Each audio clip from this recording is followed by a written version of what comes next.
Welcome back student. Last video में हम लोगों ने देखा कि ग्राम पॉजिटिव और ग्राम नेगेटिव बैक्टीरिया में क्या डिफरेंस होता है।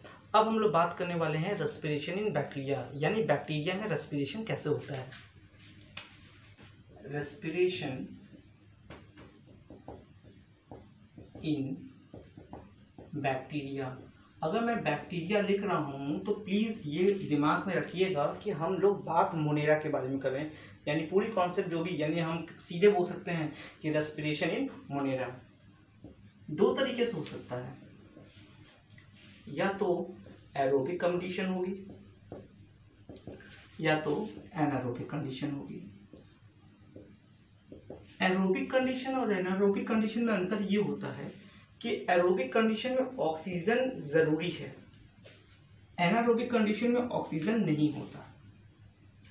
एरोबिक कंडीशन का जो सबसे पहला प्रोसेस होता है उसको हम कहते हैं ग्लाइकोलाइसिस।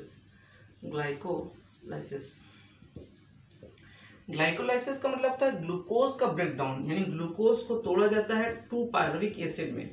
2 पायरुविक एसिड के मॉलिक्यूल्स बनते हैं in the breakdown of the carbohydrate during the process of the glycolysis.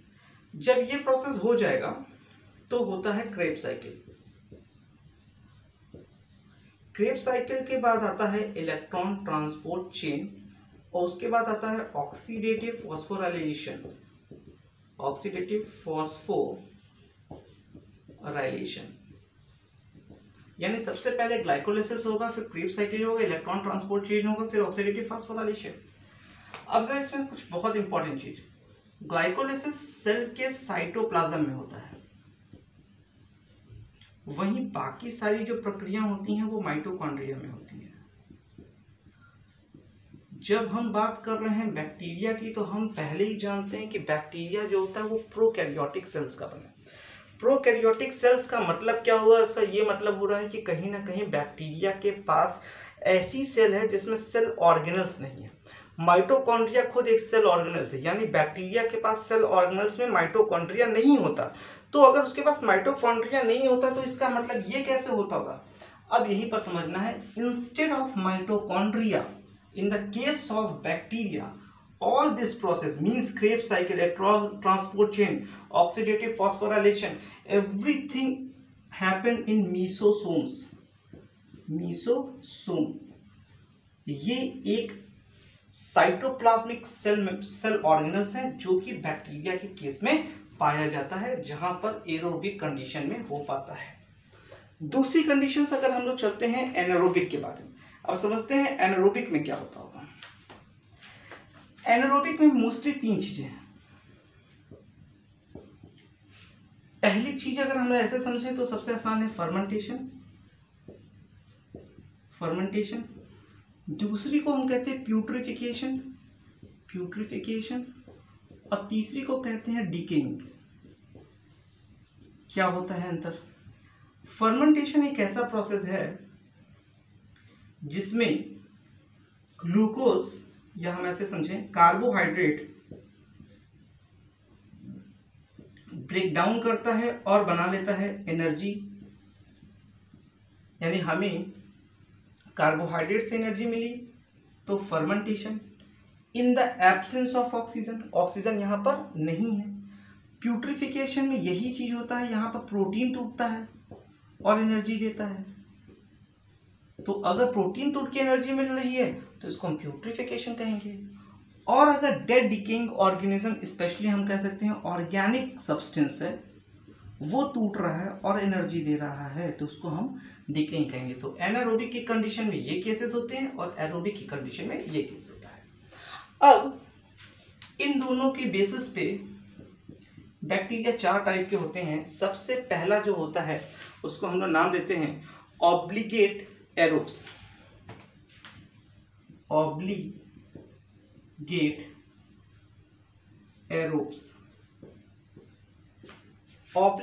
Aerobes का मतलब क्या है? इसका मतलब है कि ऐसे बैक्टीरिया जिनको ऑक्सीजन जो है वो कंपलसरी है। कंपलसरी का मतलब ये जिंदा तभी रहेंगे जब ऑक्सीजन होगा, बिना ऑक्सीजन के ये जिंदा नहीं रह सकते, उन्हें हम ऑब्लिगेट एरोब्स कहते हैं। दूसरा आता है ऑब्लिगेट एनारोब्स। ऑब्लिगेट एनारोब्स का मतलब है कि ऑक्सीजन होना ही नहीं चाहिए। In absence of oxygen 100% absence, मतलब जरा सा भी ऑक्सीजन नहीं होना चाहिए, उसको हम क्या कहते हैं, ऑब्लिगेट एनारोब्स। अगला आता है फैकल्टेटिव एनारोब्स।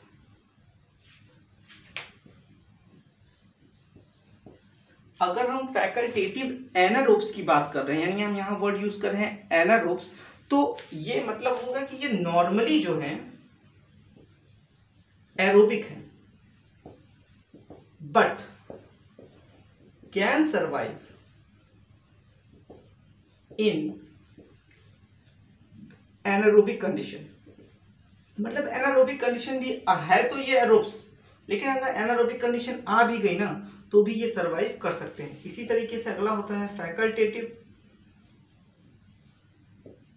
एरोब्स, यानी ये नॉर्मली क्या होते हैं, ये नॉर्मली जो होते हैं वो एनारोबिक होते हैं, और इन सम केसेस कैन सर्वाइव, ये कुछ केसेस में सर्वाइव कैसे कर सकते हैं, एरोबिक कंडीशन में सर्वाइव कर सकते हैं। तो मैंने बताया बैक्टीरिया कितने प्रकार के होंगे, 4 प्रकार के होंगे, जिसमें ऑब्लिगेट एरोब्स होगा, ऑब्लिगेट एनारोब्स होगा, फैकल्टेटिव एनारोब्स होंगे, फैकल्टेटिव एरोब्स होंगे। तो ये पूरी कहानी हुई हमारी बैक्टीरिया के रेस्पिरेशन की। अगले वीडियो में हम लोग बात करने वाले हैं कि किस तरीके से बैक्टीरिया जो होता है वो ऑटोट्रॉपिक होता है या हेटेरोट्रॉपिक होता है। Thank you.